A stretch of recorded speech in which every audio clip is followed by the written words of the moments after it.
Hey guys, so today I wanted to share with you the Sassafras Science. This is from Elemental Science and this is their volume 1.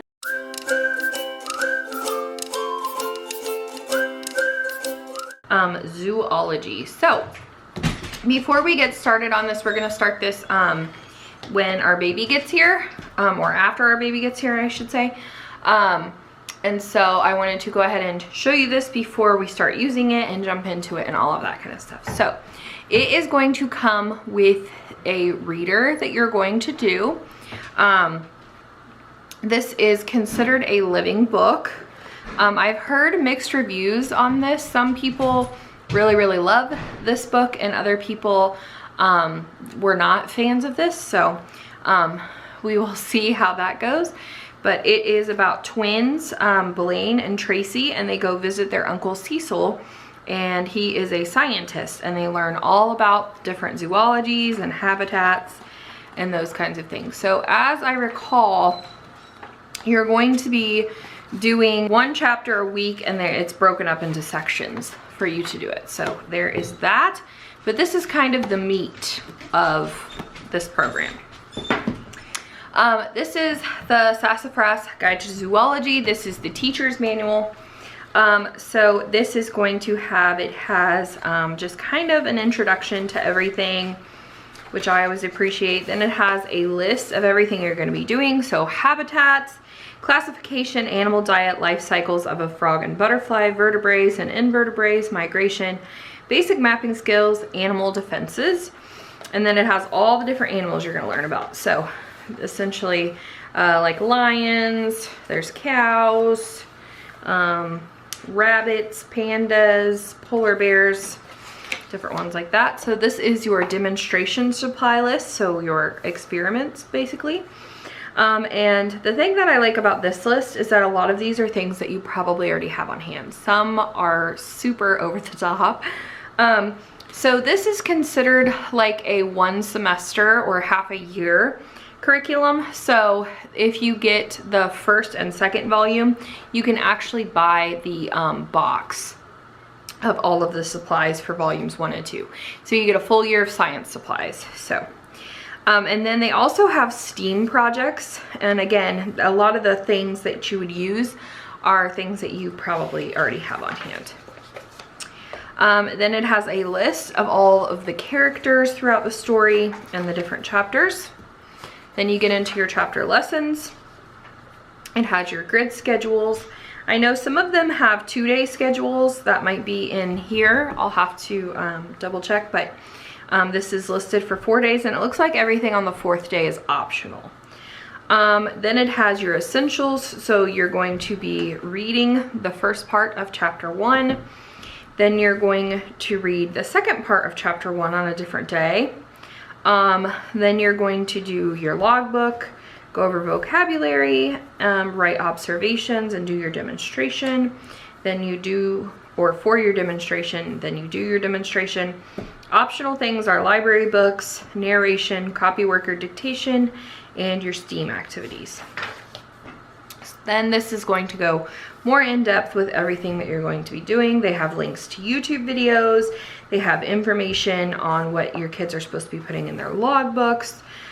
They have all of the different things that they're going to be recording, vocabulary, all of that different stuff. They have your copywork and dictation passages.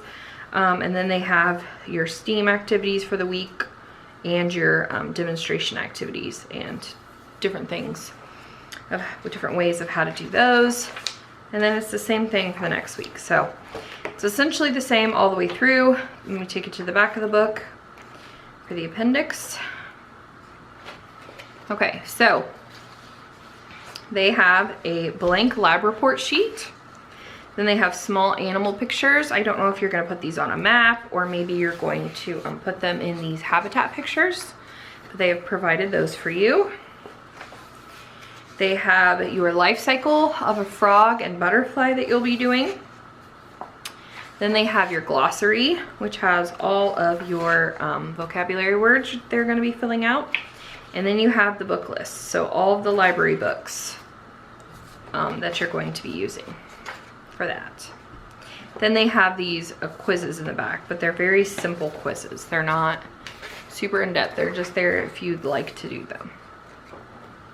So there is the teacher's guide. Then you have the logbook. They have, so SciDat stands for scientific data.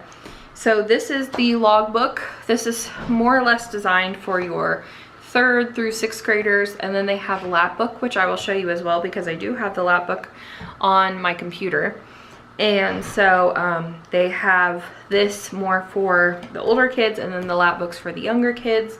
My oldest is 12 and he's actually really creative. So I think he might like to do the lap book occasionally, but they're there for either one. So it just has a lot of the same information. There's their logbook. Then it has the habitat information sheet that they're going to be filling out. They're going to be putting it on the map where it's found. And a lot of it's the same throughout. So if you have a student that really likes to know what's coming, this would be good for them. If you have a student that might get bored easily with this may not be a good option for them.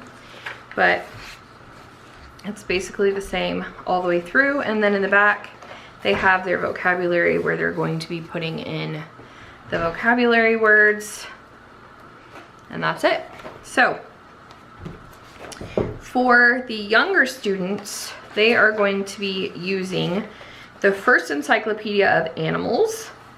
And then for the kids 3rd through 6th grade, they're going to be using the encyclopedia of animals. So I have that right here. And I really love DK books because they tend to use real life pictures, which helps kids to see what things actually look like.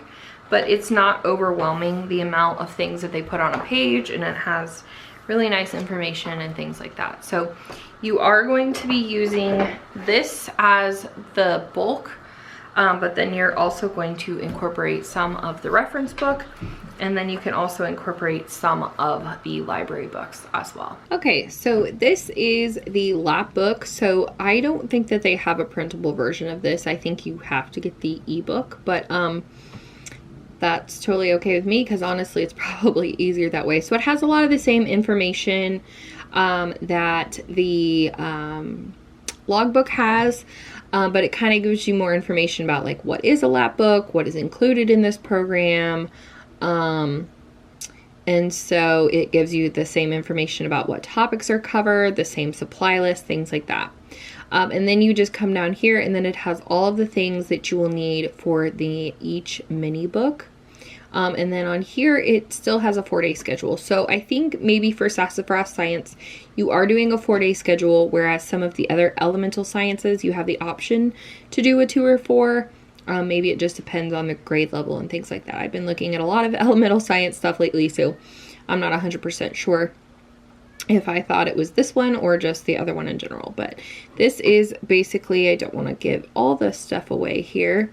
They have like some mini books, mini lap book things, but it's basically you're just going to be building your own lap book. You're going to be having different templates and things like that. You got your vocabulary.